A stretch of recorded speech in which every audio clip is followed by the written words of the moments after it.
Hi everyone, my name is Yanniek Schoonhoven and I live on La Junquera farm in southern Spain, Murcia, together with my husband and our baby and many more people. Today I'll tell you a bit more about what we're doing there, how we live, and what it is like to be a lighthouse farm. So our area is an area of a lot of extremes. So we have very cold winters, very hot summers, very little rain, but when it rains a lot. So we live on a very high altitude, 1100 meters, and we have around 300 liters of rain a year, which is very little. So it's very difficult for plants to survive. So we've chosen to make the transition to regenerative organic agriculture a while ago. Some 8 years ago, my husband started with that, and now we're very busy experimenting and also helping others to make this transition as well. We work through the mission and vision of Commonland. This is an organization that works on big landscape restoration projects all over the world. And basically, we believe, like them, that it's very important to not only transform nature, you also have to transform people.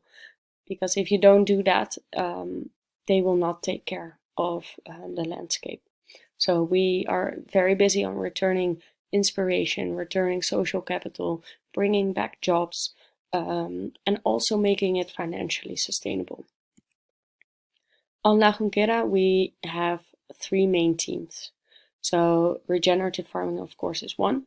Then we have our projects, which are our education projects, in which the Regeneration Academy is part of it, the ecosystem restoration camps. We have hosted a regeneration festival.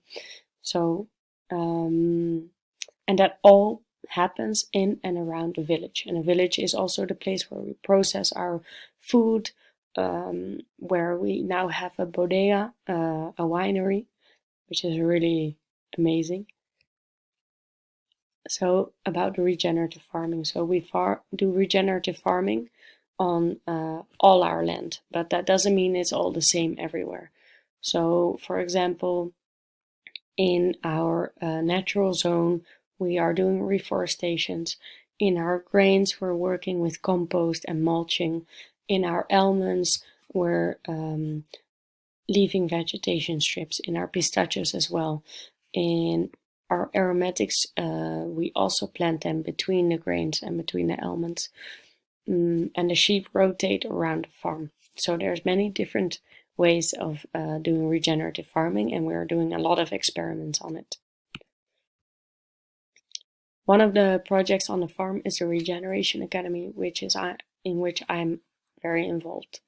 With the Regeneration Academy, we use education as a tool to regenerate land. So what we're really busy with through our 4 programs is to get more knowledge on how this transition to regenerative agriculture works, and to help students and entrepreneurs understand this as well, while also changing our farm and other farms in the meantime. So, for example, in the last years that we had so many students, we've already seen a lot of changes.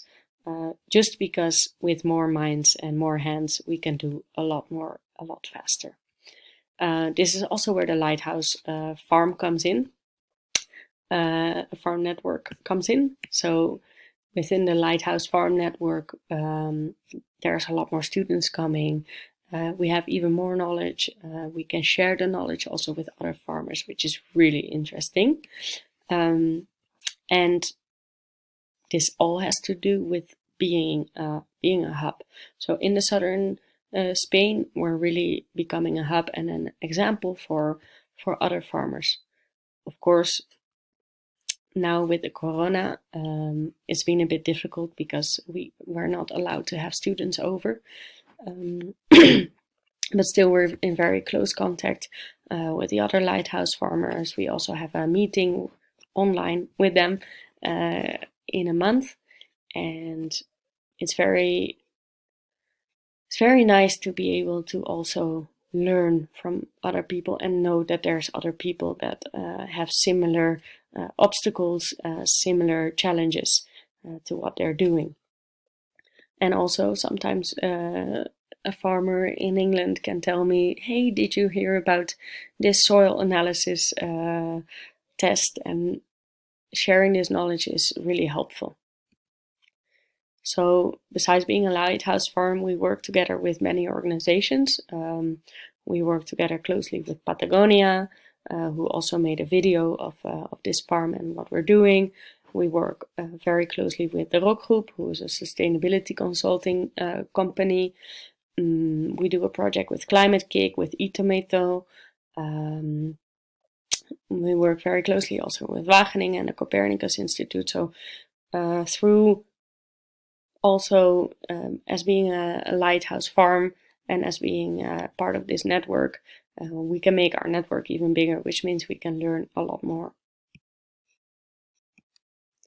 So this is us on the first meeting of the lighthouse farmers. Unfortunately, after that, the last meeting got cancelled. So now the next one we're doing is going to be online.